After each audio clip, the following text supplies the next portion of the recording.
Sujana Chowdary, CM Ramesh, రఘురామకృష్ణంరాజుకు BJP shock ఇచ్చినట్లు తెలుస్తోంది.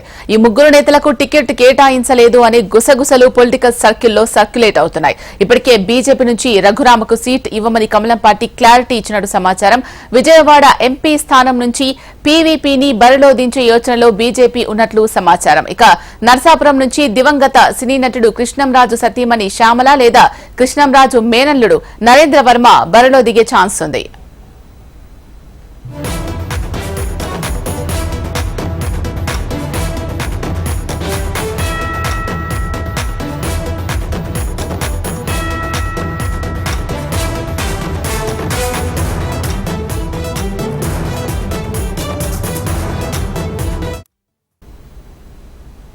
సుజనా చౌదరి, సీఎం రమేష్, రఘురామ కృష్ణంరాజుకు బీజేపీ షాక్ ఇచ్చినట్లు తెలుస్తోంది. ఈ ముగ్గురు నేతలకు టికెట్ కేటాయించలేదు అనే గుసగుసలు పొలిటికల్ సర్కిల్లో సర్క్యులేట్ అవుతున్నాయి. ఇప్పటికే బీజేపీ నుంచి రఘురామకు సీట్ ఇవ్వమని కమలం పార్టీ క్లారిటీ ఇచ్చినట్టు తెలుస్తోంది.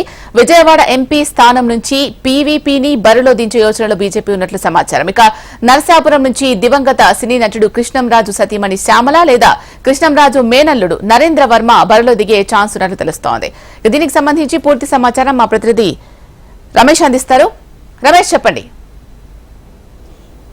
సీనా ఇప్పటి వరకు అయితే చూసినట్లయితే బీజేపీ, జనసేన, టీడీపీ పొత్తు ఖరారైంది. పొత్తులతో పాటు సీట్లు కూడా దాదాపు ఖరారైన నేపథ్యంలో అయితే అధిష్టానం అభ్యర్థులపై దృష్టి సారించిన నేపథ్యంలో ఎక్కడెక్కడైతే ఎవరెవరిని పోటీ చేయించాలనే ఉద్దేశంతో ఇప్పటికే ఒక క్లారిటీకి వచ్చినట్టు తెలుస్తుంది. అయితే ఈ గతంలో మనం చూసినట్టయితే శివప్రకాశం పార్లమెంట్ సీట్లకు సంబంధించి పొత్తులో వెళ్తే ఏ విధంగా ఉంటుందనేది చర్చించారు. వాటికి ప్రకారం ఇప్పటికే ప్రతి పార్లమెంట్ స్థానంలో ఇద్దరు అభ్యర్థులను కూడా సెలెక్ట్ చేసి వారిని అధిష్టానానికి పంపించినట్లు. అదే ఇప్పుడు మనం విజయవాడ చూసినట్లయితే పీవీకి సీట్ ఇచ్చే అవకాశం ఉంది. అదేవిధంగా నర్సాపురంలో అయితే మాజీ మంత్రి సినీ నటుడు కృష్ణరాజు సతీమణి శ్యామలకు ఇచ్చే అవకాశం ఉంది.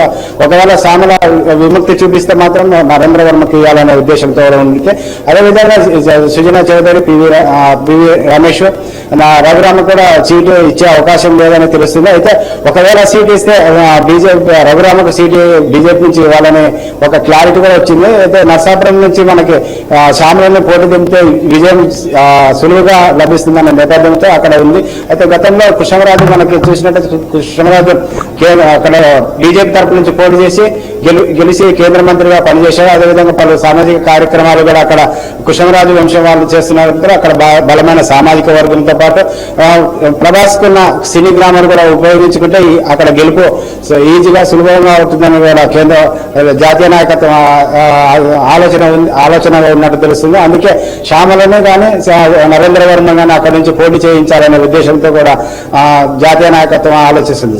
శివల రమేష్, సుజనా చౌదరి, సీఎం రమేష్, రఘురామకు సీటు కేటాయించకపోవడానికి ప్రత్యేకించి వారి అధికారికంగా ప్రకటన ఇచ్చారా? పొలిటికల్ సర్క్యూట్స్ లో గుసగుసలు నడుస్తున్నాయని తెలుస్తోంది. ఇట్లా వాస్తవం ఎంత?